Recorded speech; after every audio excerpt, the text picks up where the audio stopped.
Respected fellow practitioners and guests, in the last talk we were speaking of the 6 paramitas which Bodhisattvas practice.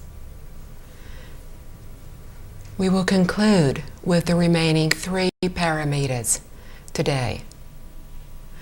The first of these is diligence. We need to be diligent in everything we do. We need to accept our responsibilities and do our best to meet those responsibilities.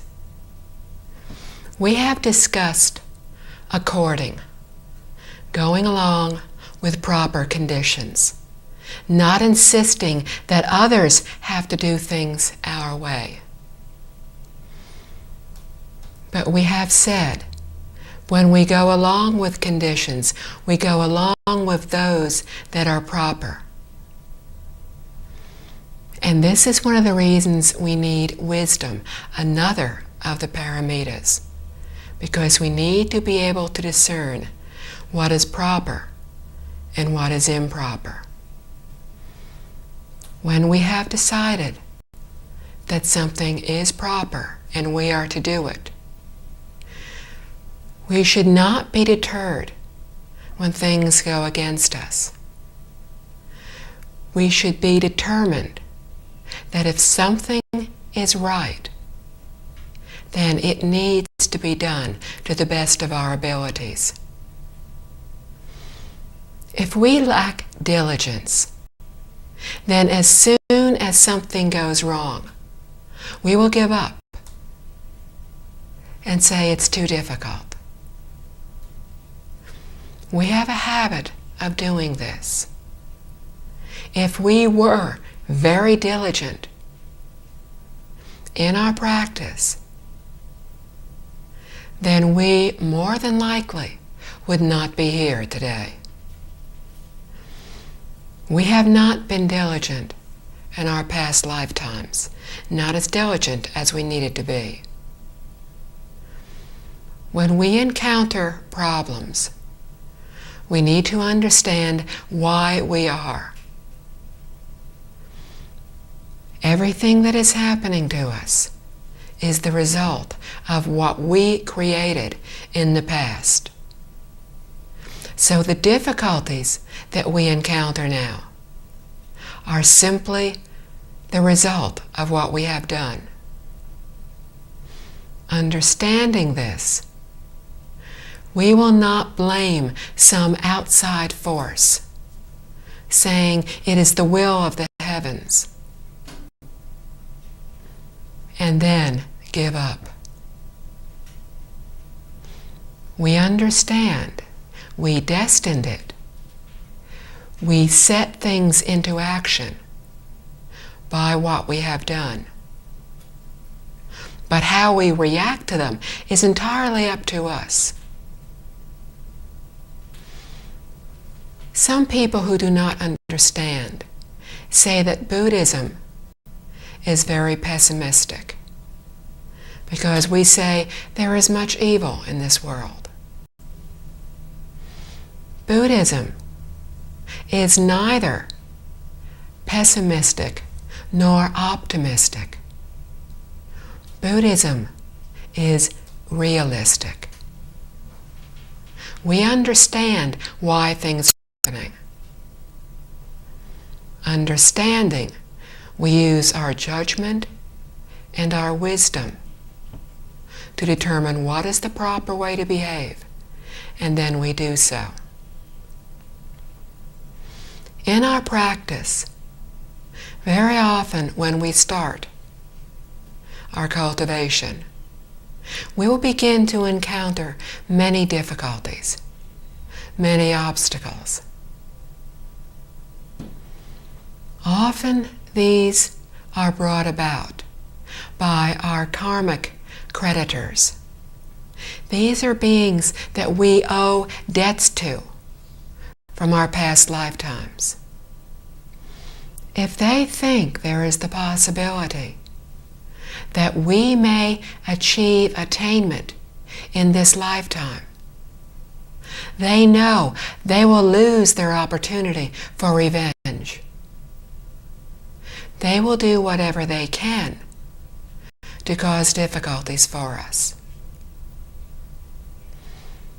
What we can do in our practice is to dedicate the merits from what we do, from our reciting the sutra, a Buddha's name, mantras, whatever our practice is. We dedicate the merits to those karmic creditors, to all beings in suffering.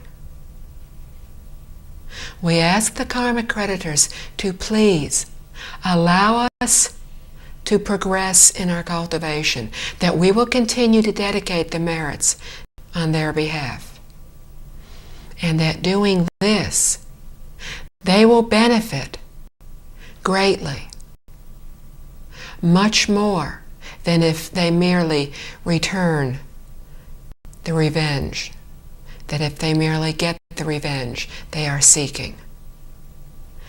We tell them we will dedicate merits on their behalf.